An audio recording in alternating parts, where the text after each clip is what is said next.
Oh baby, it's cold outside. So let's stay in and have a cozy breakfast with rosehip apple jelly. Rosehips grow on roses.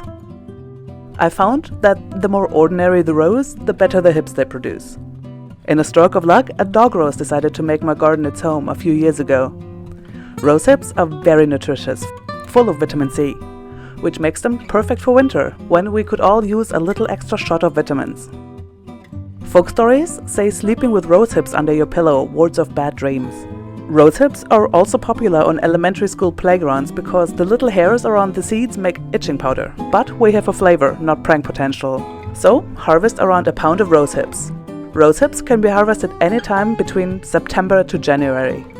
Ideally, you should wait until the first frost, but if you're impatient or the region where you live doesn't experience frosts, you can fake it by leaving the rosehips in the freezer for 2 to 4 days. Freezing breaks the cell walls and converts starches into sugars. The rosehips will taste better and give more juice. Next up, prepare 4 apples for juicing. Or buy some apple juice, whichever you prefer.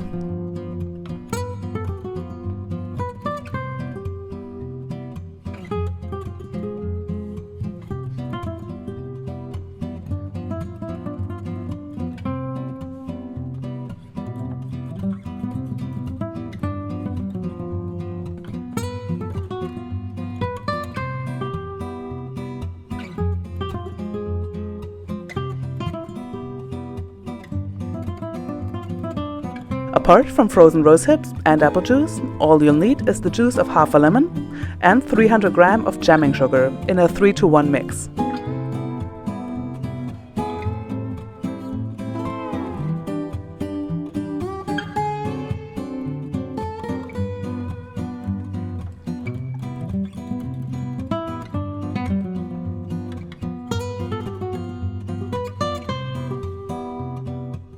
To get the seeds out of the rosehips, you could wait for them to thaw, then cut each one in half and scoop out the seeds with a spoon. But let's take the lazy route.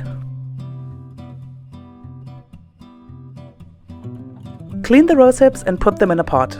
Remove all leaves, stems and petals.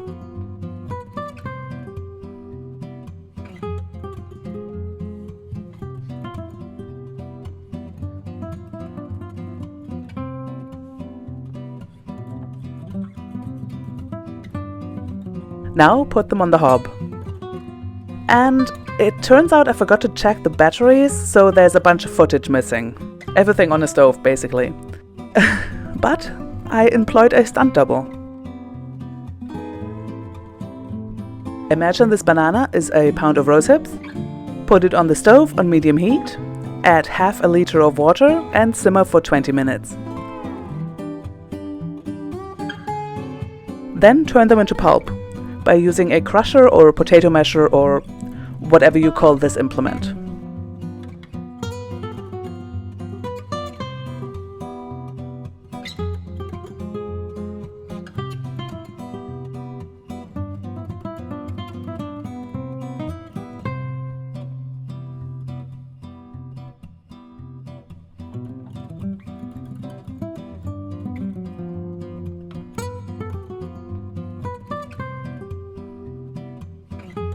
Now strain the rosehip pulp.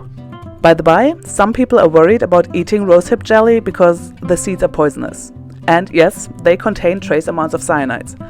But so do apple seeds, and that's no reason not to eat an apple. Just don't eat the seeds by the pound. We are straining them out anyways, so no danger here.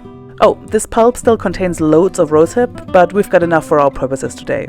I'll make rosehip syrup with the rest of the pulp, but that's for another time and another video. Put the rosehip soup in a clean pot, add apple juice, sugar and lemon juice.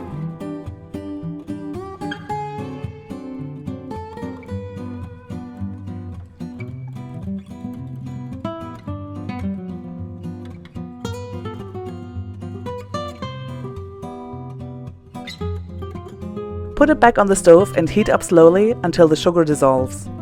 Simmer for 15 minutes and then do a gelling test.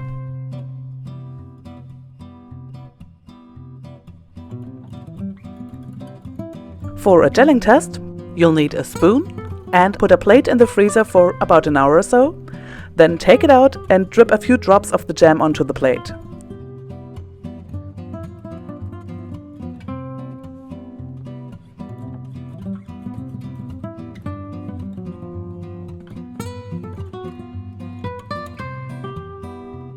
Once it's cool, if it firms up, you're good.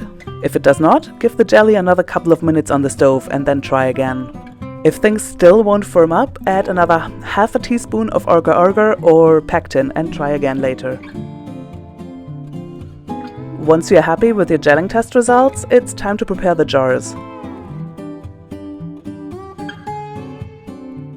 Choose a couple of clean jars and tops and fill them with boiling water. Let them sit for 5 minutes. Hot water kills bacteria and disinfects the jars. If you use a metal funnel, disinfect that as well.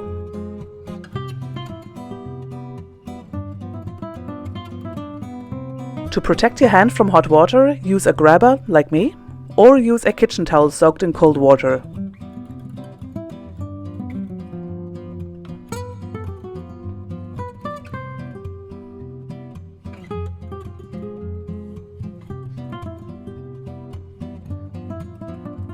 Fill the jars and close them tightly.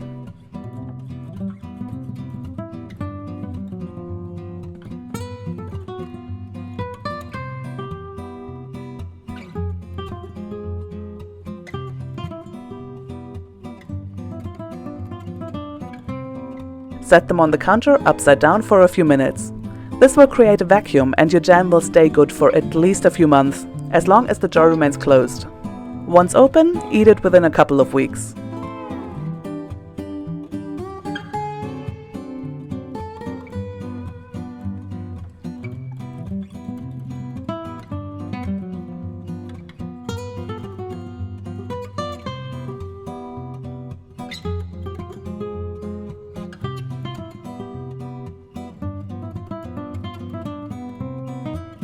Now, after all that work, we really deserve a good breakfast.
Thank you so much for watching. If you have any questions, leave them in the comments below and I'll do my best to answer. And if you enjoyed this video, why not subscribe?